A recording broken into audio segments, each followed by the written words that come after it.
விடியா திமுக ஆட்சியில் பெண்களுக்கும் பெண் குழந்தைகளுக்கும் எதிராக தொடரும் பாலியல் வன்கொடுமைகளை தடுத்து நிறுத்துவதற்கு எவ்வித நடவடிக்கையும் எடுக்காத விடியா திமுக அரசுக்கு அதிமுக பொதுச் செயலாளர் எடப்பாடி கே பழனிசாமி கடும் கண்டனம் தெரிவித்துள்ளார்.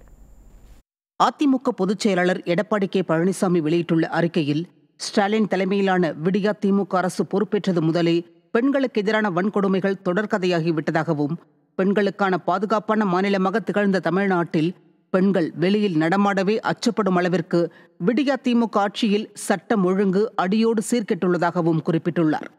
திருப்பூர் மாவட்டம் உடுமலைப்பேட்டையில் 17 வயது சிறுமியை 9 பேர் கூட்டு பாலியல் வன்கொடுமை செய்துள்ள சம்பவத்தை கேட்டு மிகுந்த அதிர்ச்சியுற்றதாகவும், இந்த கொடூர செயலை செய்த கும்பல் மேலும் ஒரு சிறுமியை இதேபோன்று பாலியல் வன்கொடுமை செய்துள்ளதும் சமூக வலைதளங்கள் மூலம் தெரிய வந்துள்ளதாகவும் கழக பொதுச் செயலாளர் சுட்டிக்காட்டியுள்ளார்.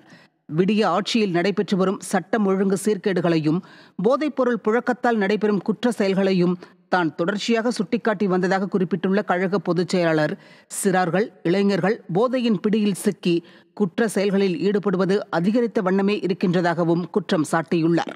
விடியா திமுக ஆட்சி தமிழ்நாட்டை அலங்கோல நிலைக்கு தள்ளிவிட்டதாக கடுமையாக சாடியுள்ள கழக பொதுச் செயலாளர், அம்மாவின் ஆட்சியில் பொள்ளாச்சி பாலியல் வன்கொடுமை வழக்கில் அதிமுக அரசு சட்டத்தின் நெறிகளுக்குட்பட்டு உரிய நடவடிக்கைகளை உடனடியாக எடுத்தும், அன்றைய எதிர்க்கட்சித் தலைவர் ஸ்டாலின் தன்னுடைய தேர்தல் அரசியல் ஆதாயத்திற்காக பல்வேறு அவதூறுகளை பரப்பி திசை திருப்பியதாக அறிக்கையில் குறிப்பிட்டுள்ளார்.